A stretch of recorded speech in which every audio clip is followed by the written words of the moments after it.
In this video, I'm going to show you how to make Fortnite in Infinite Craft.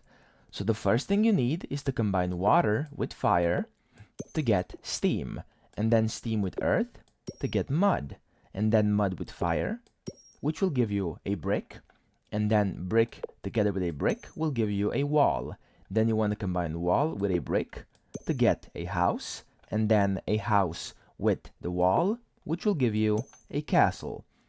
Now we want to put that to the side, and then we want to combine steam together with fire to get an engine, and then engine with an engine to get a rocket, and now a rocket with a rocket to get a satellite. Now we want to put that to the side, and then combine steam with engine.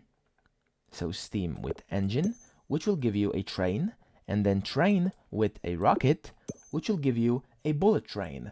And then you want to combine the bullet train together with satellite, which will give you internet. And if you combine internet together with a castle, you get Fortnite.